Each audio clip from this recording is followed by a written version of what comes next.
Hello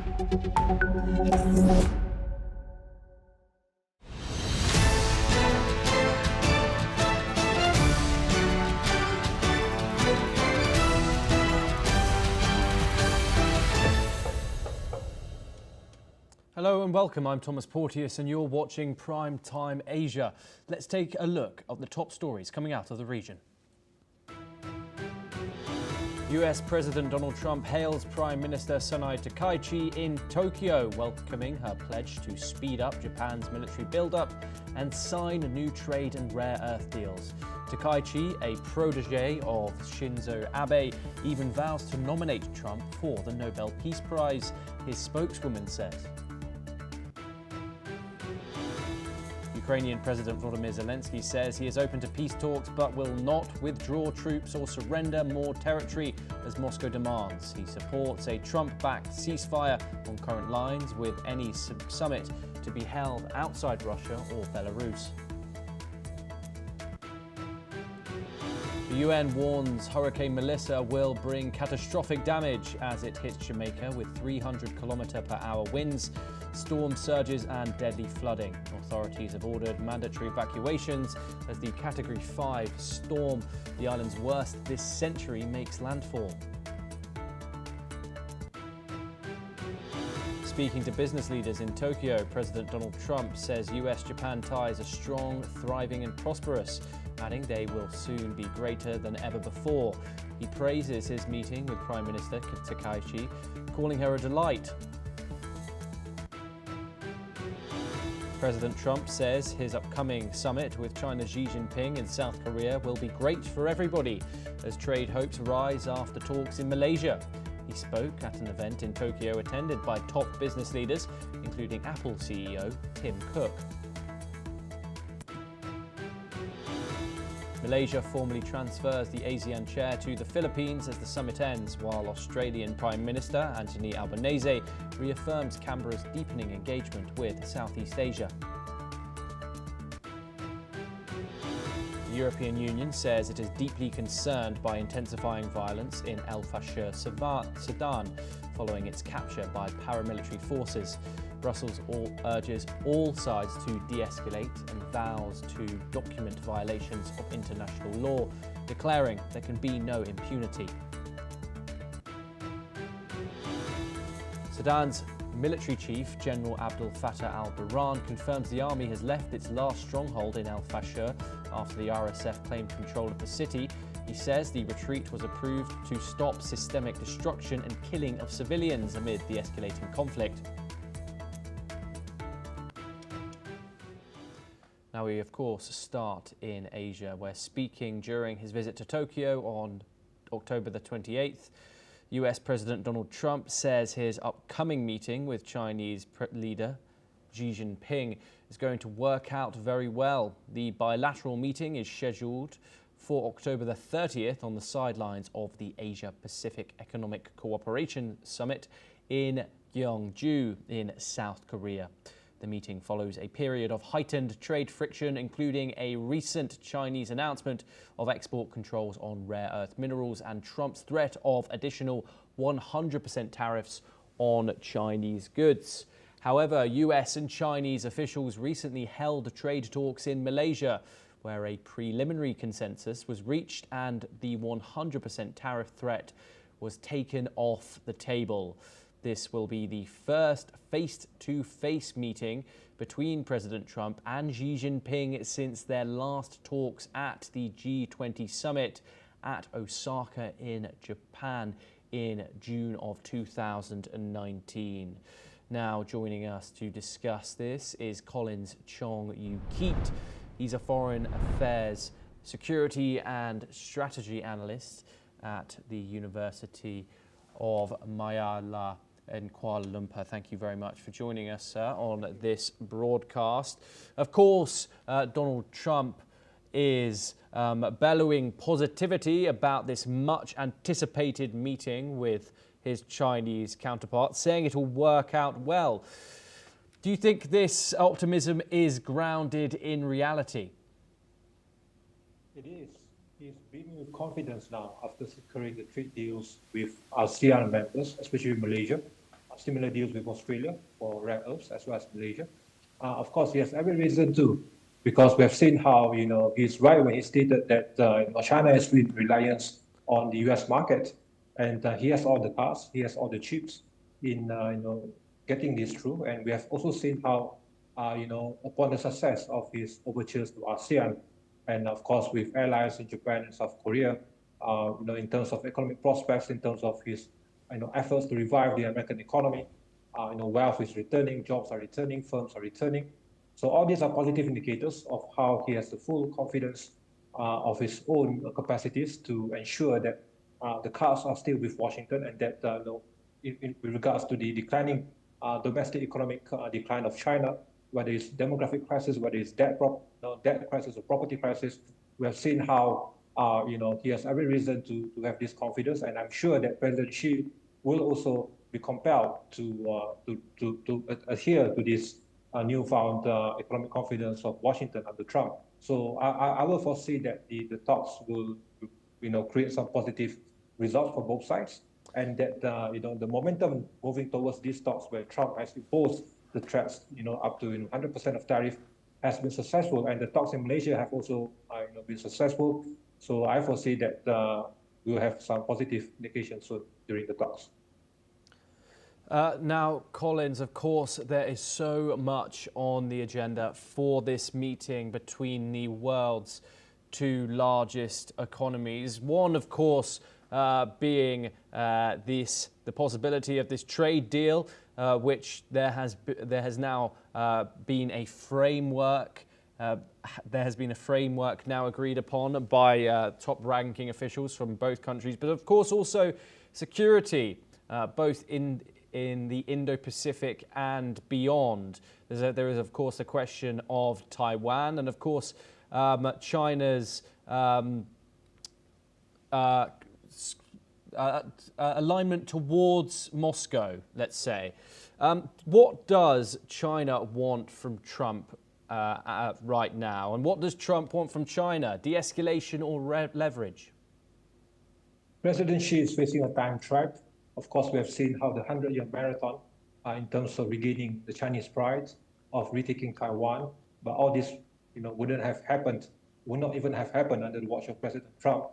President Xi knows that, and of course, also we have seen how China is needed by Trump to exert more pressure on Putin, and it is, the ties have been framed to such an extent where, the U.S. has been used as a piggyback by China for decades now, and Trump is here to stop that. But of course, in terms of securing Washington's foothold in the Indo-Pacific, and to ensure that the Ukraine conflict is resolved, China's role has been important, as well as in dealing with North Korea.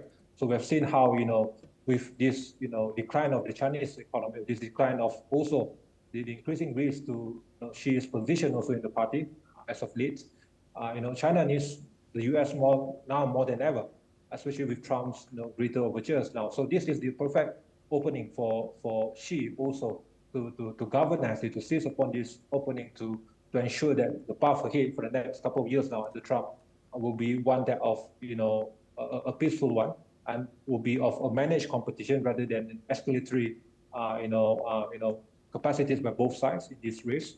So I believe that the cards are with Washington, the cards are with Trump, and President Xi is compelled, is under pressure now to act and to ensure that he gets the favors of Trump, and that the Taiwan is also another equation here where the strategic ambiguity of Taiwan is still being maintained by Trump, and this will give further openings for Washington. Now, Collins, do stay with us. We have further updates coming out of the region, and China's Foreign Minister Wang Yi has said that Beijing is ready to step up high-level exchanges with Japan, hinting at a possible meeting between President Xi Jinping and Japan's new Prime Minister Sanai Takaichi. Both leaders will attend the APEC Summit in South Korea this week, providing a neutral venue for their first potential talks. Takaichi earlier met US President Donald Trump today, with Washington welcoming her plans to accelerate Japan's military buildup and signed new agreements on trade and rare earth minerals. Wang Yi says Beijing has noticed positive signals from Japan's new cabinet and stressed that high-level engagement is essential to manage frosty ties.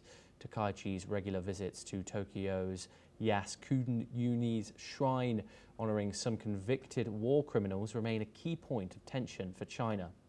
Wang says he hopes the new government gets the first button right and sets a more stable course for China-Japan relations.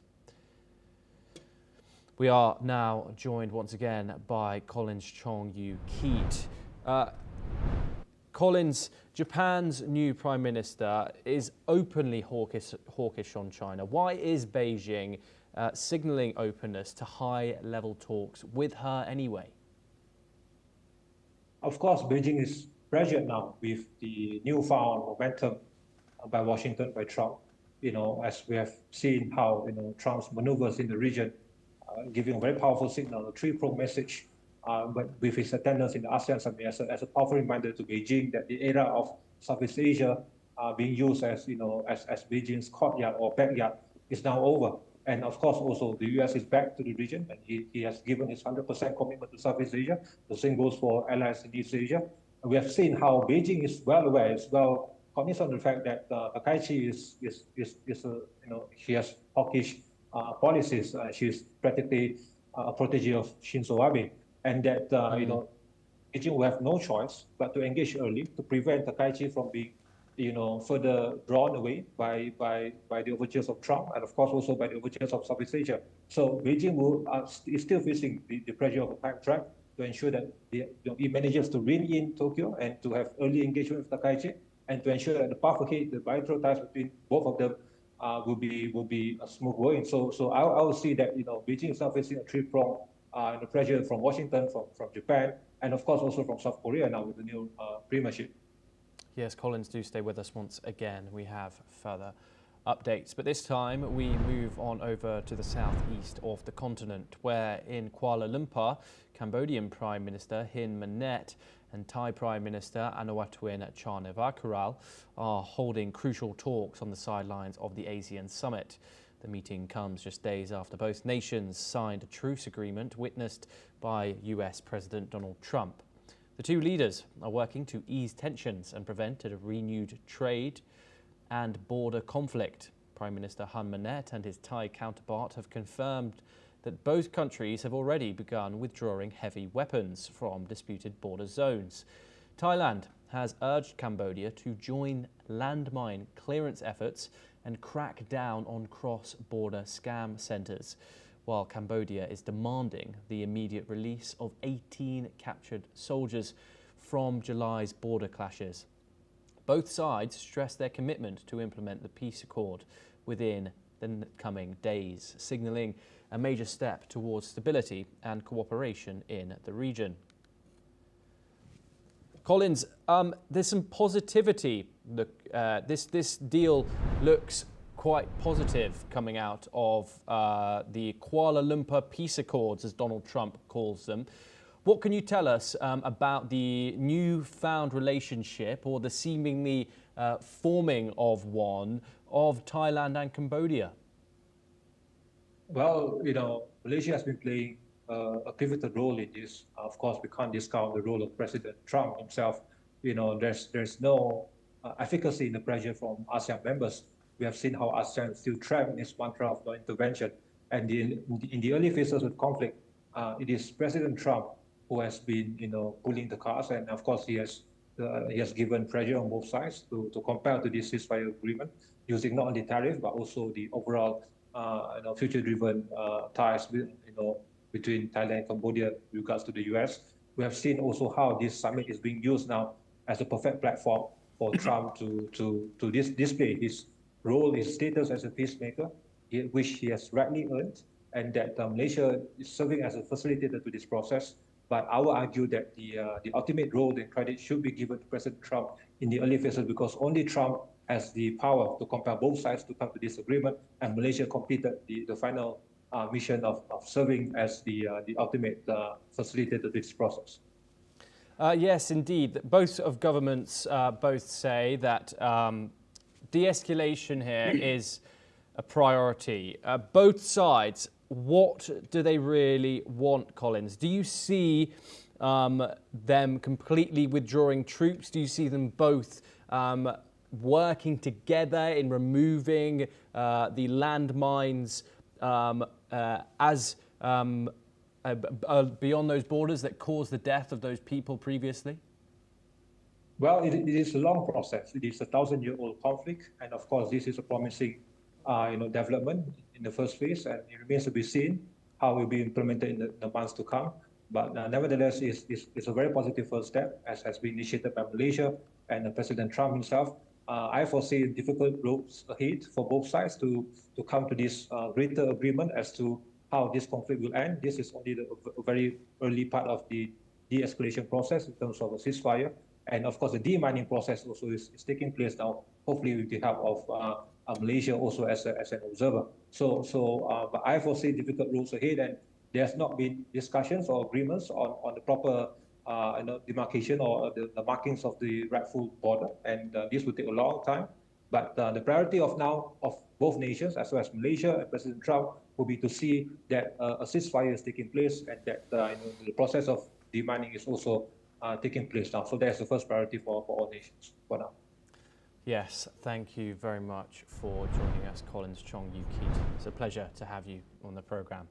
For our next story, we move back over to South Asia. And after the latest round of negotiations between Pakistan and Afghanistan fell apart in the final stages of talks in Istanbul, sources have revealed to NewsX World inside details of the talks brokered by Qatar and Turkey.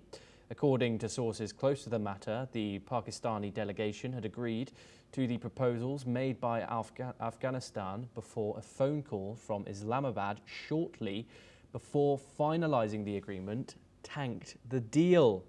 Now, the details of the talks included agreements on usage of territory to launch attacks, where Pakistan had sought a formalisation of Afghanistan's commitment to not let anyone use its territory to attack Pakistani soil.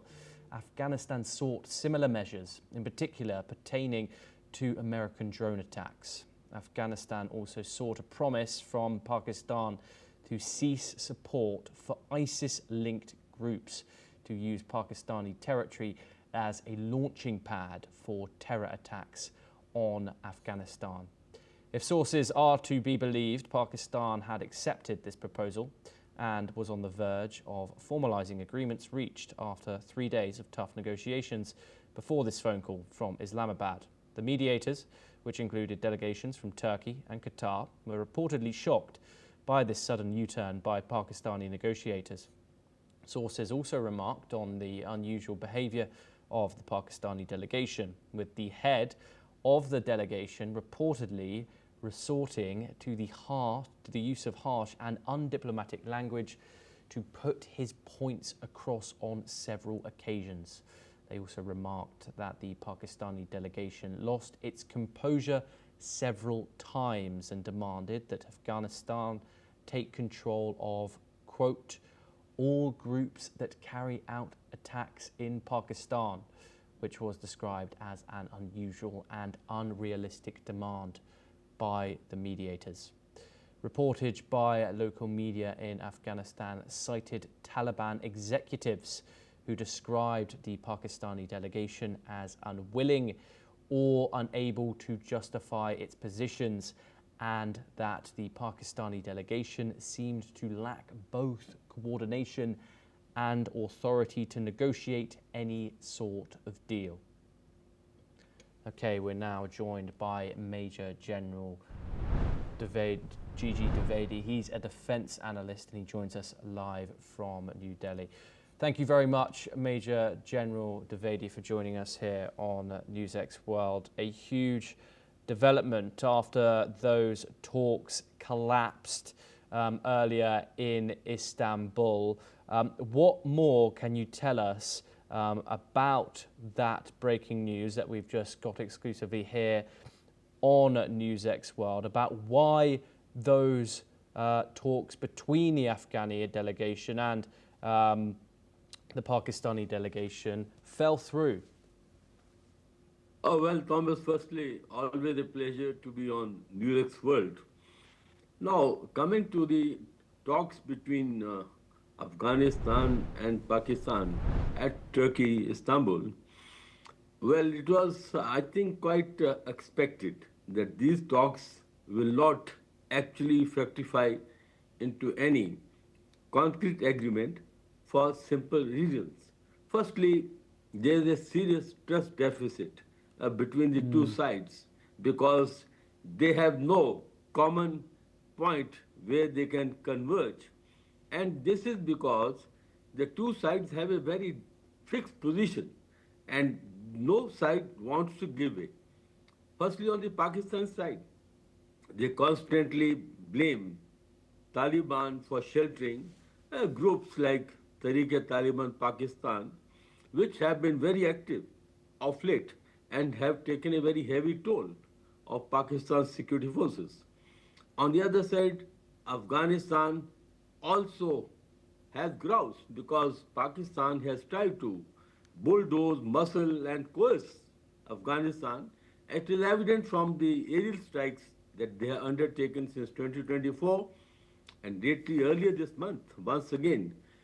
And the second very important issue is that Taliban do not accept the Durand line, and there's a lot of, uh, I would say, commonality of Pashtuns on both sides. So the point I'm trying to make is that there is just no meeting ground between the two sides. While Pakistan wants Taliban to commit that there will be no hostile activity of groups like TTP across the Durand line, but Taliban has stated that they have no control over the groups and they have taken said no responsibility, and that is one sticking point. At the same time, Pakistan delegation has shown, I think, very undiplomatic way of dealing with the Afghanis delegation and General Aslam, who is, I think, heading the delegation. They have tried to impose themselves and also not, adhered to any diplomatic norms. So I don't think that this crisis is going to be resolved until three things are addressed.